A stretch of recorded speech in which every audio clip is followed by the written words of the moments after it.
mesdames, je suis contente de vous retrouver cet après-midi. En fait, je voudrais aborder avec vous aujourd'hui un thème qui est sorti de nos conversations avec l'équipe qui s'occupe des femmes à Melka, la peur. Au secours, j'ai peur. En fait, voilà un sujet qui revient souvent dans les conversations avec les femmes, entre autres. Et donc, on a choisi aujourd'hui de nous donner la permission et quelques outils pour pouvoir regarder la peur en face, en fait. C'est intéressant, je trouve, de réaliser que les 3/4 de la population, 75% de la population, en fait, nous faisons face à des peurs tous les jours, en fait. Il y a des gens qui se lèvent le matin en se disant qu'est-ce qui va se passer aujourd'hui, qu'est-ce qui va aller de travers aujourd'hui. Et c'est une grande majorité de la population. Donc, en fait, ça vaut le coup quand même de se poser et puis d'arrêter de les ignorer et de regarder en face les peurs qui nous assaillent. Je vais prendre un verset qui fait peur, justement. Je suis sûre que vous avez une petite idée du verset que je vais prendre, mais quand je pense à celui-ci, Job, allez, je vous le lis, Job 3,25, je vous le lis. Ce que je crains, c'est ce qui m'arrive. Ce que je redoute, c'est ce qui m'atteint. Ce que je crains, c'est ce qui m'arrive. Ce que je redoute, c'est ce qui m'atteint. Moi, je trouve que c'est le verset qui symbolise le plus la peur pour moi, dans ma façon de voir les choses. Et je le visualise comme un petit peu les conséquences de l'endroit où l'on regarde, de l'endroit où les yeux de mon cœur se portent. Quand on apprend à conduire au Colorado, on peut faire des stages spéciaux pour apprendre à conduire sur la glace, en fait, la glace. Et donc, les moniteurs vous disent attention où vos yeux se portent, parce que c'est là où tu regardes que ta voiture va aller. Et ce que je crains, c'est ce qui m'arrive, c'est un petit peu cette image-là pour moi. Il y a cette notion de c'est là où je regarde que les choses vont aller et que mon cœur va aller. Donc, je voudrais qu'on regarde 3 formes que la peur prend pour nous atteindre. Elle prend 3 dimensions. Je vous en donne quelques-unes, puis après on regarde comment on s'en sort, bien sûr, comme d'habitude. Donc en fait, il y a la peur lancinante, celle qui s'installe dans notre cœur comme une musique de fond, celle qui nous susurre à nos oreilles quelque chose de dramatique va arriver, ça va mal se passer, encore une fois, tu vas voir, ça va mal se terminer pour toi, comme d'habitude. Et elle nous susurre à l'oreille, et elle s'installe de façon persistante. Ça, c'est un détail important parce qu'en fait, la peur, c'est une émotion. Et les émotions, elles naissent de façon chimique dans notre cerveau, c'est des réactions biochimiques en fait, et l'émotion ne dure en fait que 90 secondes, 1 minute 30 quoi. L'émotion ne dure que 90 secondes, par contre les sentiments, c'est-à-dire les conséquences des émotions, les sensations qui vont s'installer après dans notre cœur, elles vont durer plus longtemps. Donc réalisons bien que l'émotion, la peur, elle ne dure que 90 secondes. Ce qu'on va en faire après va déterminer notre état de cœur et ce qui va se passer après. Donc moi j'ai envie de dire à la peur, tu t'arrêtes à tes 90 secondes et je veux pouvoir changer la musique de fond dans ma tête, changer la musique de fond qui ronronne dans mon cœur. Il va falloir considérer ça parce que les sentiments qui vont s'installer après, on peut les gérer et on va pouvoir y travailler en fait. Regardez l'émotion qui est la peur en face et choisissons de cultiver des sentiments qui vont être différents que ce que la peur engendre. 90 secondes à traiter pour de longues minutes et de longues heures, parfois des jours entiers, de sentiments qui vont dépendre en fait de comment on aura donné la permission à cette peur de s'installer. Une autre forme de peur, c'est la peur qui va être paralysante, la peur qui va être physique, qui va avoir des origines différentes, peut-être des origines traumatiques, etc. Et là, on va avoir des attaques de panique, et ça c'est une peur différente que l'on traite différemment bien sûr. Il y a la première, elle est basée sur beaucoup de mensonges. La deuxième, elle réduit, c'est un produit de choc. Donc là, comme d'habitude, moi je vais vous encourager à trouver quelqu'un pour en parler, aller jusqu'aux racines, etc. Mais au niveau pratique, en quelques petites secondes de conseils, parce que dans mes 10 minutes, j'ai pas beaucoup de temps en fait, en quelques petites secondes, quelques conseils pratiques. Bien sûr, il faut aller chercher les racines, on est d'accord. Mais quand cette peur paralysante arrive, faites une pause. Gardez bien cette image de 90 secondes. Faites une pause et prenez 10 respirations profondes. Faites-le avec moi là. Respire à fond et pendant que tu respires, regarde 5 choses autour de toi que tu vas pouvoir, sur lesquelles tu vas pouvoir t'appuyer, des choses qui vont être rassurantes, par exemple une couleur que tu aimes et qui vont mettre en action tes sens. les 5 sens. Regarde avec tes yeux quelque chose que tu aimes. Écoute un son que tu aimes.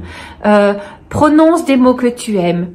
Sens une odeur que tu aimes. Touche quelque chose que tu aimes. Donc ça vaut le coup pendant cet instant de respiration de reprendre le contrôle en fait. On reprend le contrôle sur ses sens pour que la peur ne devienne pas panique après. Cette peur qui va être paralysante, on va pouvoir commencer à la calmer en agissant sur le physique. On respire, ça calme notre respiration, ça ralentit notre rythme cardiaque, ça ralentit toutes les émotions qui sont en train de se mélanger en même temps et qui vont déclencher des sentiments qui peuvent durer. Et on regarde 5 choses rassurantes, on regarde, on touche, on sent, on respire, on écoute, 5 choses rassurantes autour de nous. Et puis c'est important aussi quand on est sujet à ces scénarii de peur paralysante et d'anxiété, eh bien de réfléchir en fait à ok, qu'est-ce qui va se passer la prochaine fois que ça revient? Si ça revient, qu'est-ce que je peux faire pour mettre en place ça? Donc il faut être préparé pour faire face à ce besoin de faire une pause en fait. Donc préparez ça en avance. La dernière petite peur qu'on va regarder, c'est la peur foudroyante. C'est celle que Eric me fait quand il fait boue en sortant d'une pièce ou que je m'attends pas à quelque chose, à la présence de quelqu'un, etc. Et c'est saisissant en fait. Cette peur saisissante, elle est pas raisonnée, elle est plus forte que nous et ça peut-être que ça vous fait sourire, mais chez moi c'est assez violent en fait. Je pense que je pourrais faire une crise cardiaque, déclencher une crise cardiaque. Et nos enfants ils le savent. Faut pas me faire boue ou essayer de me surprendre. Et je pense qu'une des façons d'aborder ça, c'est d'essayer de comprendre ce qui se passe en fait et d'avoir de la compassion pour soi-même, d'être patient avec soi-même et puis peut-être de regarder quelles sont les origines. Peut-être que pour moi c'est parce que j'ai pas le contrôle de ce qui se passe et quelque chose me surprend. Enfin voilà, quelles sont les origines de cette peur que moi j'appelle foudroyante. En tout cas voilà, différentes approches de la peur. Je veux mettre des mots dessus pour enlever le côté mystérieux et hyper puissant. Et puis je vais vous rappeler une vérité essentielle. La peur et la foi, faith and fear, elles fonctionnent comme 2 sœurs jumelles. La foi, Hébreux 11:1, vous connaissez le verset. Or la foi est une ferme assurance des choses qu'on espère, une démonstration de celles que l'on ne voit pas. La peur, c'est la même chose. C'est la peur de ce que l'on ne voit pas et la peur de ce que l'on craint. Les deux fonctionnent pareil. Donc, moi, je vais nous encourager à remplacer la peur par la foi. En nous appuyant sur ces versets, il y en a 365. Isaïe 43:1 par exemple, ne crains rien, car je te rachète. Je t'appelle par ton nom, tu es à moi, dit le Seigneur. Isaïe 41:10, ne crains rien, car je suis avec toi. Ne promène pas des regards inquiets, car je suis ton Dieu, je te fortifie, je viens à ton secours, je te soutiens de ma droite triomphante. Et si on changeait la peur en foi, en nous appuyant sur les promesses que Dieu donne pour notre vie, pour les vérités que Dieu dit sur ma vie, et pour la certitude que ma vie est entre les mains de Dieu. Je vais vous lancer mon petit défi de la semaine. Je voudrais vous encourager à identifier vos peurs. Identifie tes peurs, comme si tu avais besoin de placer des drapeaux mentaux dans ta tête. Place des drapeaux à chaque fois que tu sens que cette émotion va se transformer en sensations qui vont pourrir ta journée ou pourrir ta vie. Identifie-les, fais-en une liste et avec 2 colonnes. La liste de tes peurs et demande au Seigneur de te parler de ses promesses, qu'il te donne des versets dans la Bible où il te dit ne crains pas, dans cette situation, n'aie pas peur, je suis avec toi, ton identité est sécurisée en moi, ton avenir est sécurisé en moi et même si le malheur t'atteint, je serai avec toi parce que je n'abandonne pas le juste, je n'abandonne pas mon enfant, je ne t'abandonne pas. Donc sur une colonne, tu listes tes peurs et sur l'autre colonne, demande au Seigneur de te donner les promesses sur lesquelles tu vas pouvoir t'appuyer, que tu vas pouvoir utiliser comme une arme contre la peur. Mets ta foi en action. Utilise l'encre de ta foi pour contre-attaquer chacune des peurs. Et puis demande à une amie de prier avec toi. À 1 ou 2 amies, dis-lui écoute, moi j'ai cette peur-là, je viens de l'identifier, de mettre des mots dessus. Elle est envahissante, elle me déstabilise, je veux m'en débarrasser et je veux la remplacer par la foi. Donc prie avec quelqu'un pour ce sujet-là et puis tu vas voir qu'elle va perdre de son importance, elle va perdre de son pouvoir sur ta vie cette peur. Les 90 secondes vont s'arrêter aux 90 secondes. Les sentiments qui naissent après, tu vas apprendre à les gérer avec la foi. Je voudrais t'encourager à changer de musique dans ta tête, que la musique de la peur soit remplacée par la musique de la foi. Tu n'as pas besoin d'avoir peur parce que Dieu te dit ne crains pas, je suis avec toi. N'accepte plus de subir, reprends en main ces émotions qui peut-être trop longtemps t'ont empêché de vivre pleinement et d'être joyeuse en tout temps.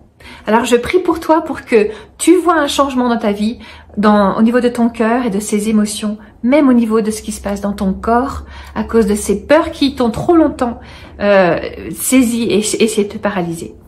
Seigneur, je prie pour ma sœur et tu mets des mots sur les peurs qui ont trop longtemps eu contrôle sur sa vie. Seigneur, je te demande de l'aider à remplacer la peur par la foi. Merci Seigneur pour toutes ces fois où dans la Bible tu nous dis « Ne crains pas, je suis avec toi ». Seigneur, merci parce que tu es avec nous tous les jours de notre vie et merci pour cette promesse que nous avons. Que ta présence est certaine, que ton amour est certain et que notre vie, quoi qu'il nous arrive, est dans ta main. Merci Seigneur. Amen. Je vous embrasse. À bientôt.